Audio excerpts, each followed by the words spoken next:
Kali ini gue bakal bahas pola olahraga dari anime One Punch Man. Ceritanya tentang seorang cowok namanya Saitama, cowok biasa, kerjaannya nggak jelas, yang bisa jadi superhero nggak terkalahkan. Dia bisa mengalahkan lawannya cuma dengan satu pukulan, makanya disebut One Punch Man. Apa yang bisa bikin dia sekuat itu? Rahasianya selama 3 tahun setiap hari, dia ngelakuin latihan ini.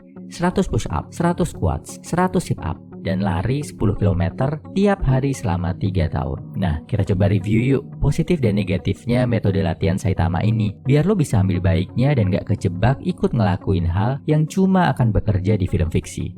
Negatifnya dulu ya. Yang pertama, pola latihannya gak lengkap. Gak ada latihan buat otot punggung kayak pull up, push up buat tricep dan dada, sit up buat perut dan core, squat buat latihan kaki, lari buat jantung dan stamina. Kalau nggak ada latihan buat punggung, akibatnya apa? Kalau kelamaan dilakuin, lo justru bisa jadi bungkuk, bro. Kesalahan yang kedua, kebanyakan sit up. Sit up ini olahraga yang sering bikin orang salah kaprah, bro. Dilakuin dengan alasan biar six pack. Makanya, orang sit up banyak-banyak dalam satu kali latihan. Padahal, sit up itu pembakaran kalorinya minimal. Rawan banget cheating, ngangkat badan pakai teknik yang nggak bener. Selain itu, rawan cedera perut. Dalam seminggu, lo alokasikan waktu buat sit up 1 atau 2 hari aja udah cukup. Nggak perlu sampai 100 setiap hari.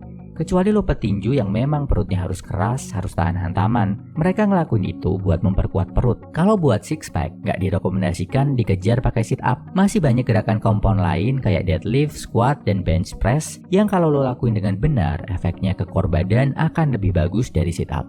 Ketiga, kebanyakan kardio. Lari 10 km sehari itu kalau pemula bisa sejam lebih, bro. Kalori yang kebakar bisa 600-700 kalori. Kalau makannya nggak cukup, bisa-bisa bukan cuma lemak yang terbakar, tapi otot lo juga ikut hilang. Badan lo bisa jadi nanti malah kayak pelari maraton jarak jauh, terlalu kering.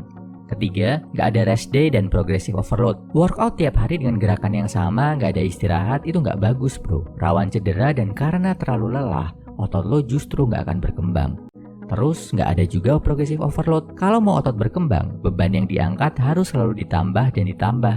Misal bulan pertama lo bisa 50 push up, bulan berikutnya coba 60, bulan ke-6 udah bisa 100, bulan ke-7 harus bisa naik jadi 110 misalnya. Rekomendasinya tiap 2-4 minggu lo coba tambah beban latihan. Bisa ditambah berat bebannya atau bisa juga ditambah repetisinya. Jadi gua rekomendasikan jangan mengadopsi mentah-mentah metode latihan One Punch Man ya, bro. Paling nggak kurangi sit up-nya, ganti pakai pull up dan plank. Larinya nggak perlu tiap hari, seminggu 2 kali udah cukup banget.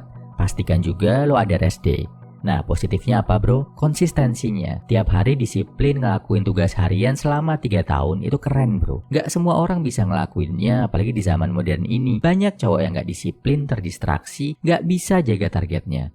Coba, bro, terapkan satu rutinitas. Bikin jadwal dan coba lakuin disiplin kayak Saitama. Bisa olahraga, nabung, belajar, atau hal yang hubungannya sama kerjaan. Gak perlu 3 tahun. 6 bulan aja pasti lo udah rasain perbedaan dan dampak positifnya dalam hidup. Kesimpulannya, workout dari anime One Punch Man itu ada positif dan negatifnya. Bisakah bikin badan bagus? Bisa. Apakah optimal buat badan bagus? Nggak optimal, masih ada banyak aspek yang bisa diperbaiki. Kurangi sit up-nya, ganti pakai pull up dan plank atau latihan punggung. Kurangi larinya seminggu sekali atau 2 kali aja. Pastikan ada rest day 1-2 hari seminggu biar otot optimal berkembang. Pastikan ada progressive overload, beban yang dinaikkan tiap 2-4 minggu. Jaga nutrisi dan tidur lo juga. Dan yang penting, stay konsisten, bro. Share pendapat lo tentang latihan One Punch Man ini ya, bro. Semangat!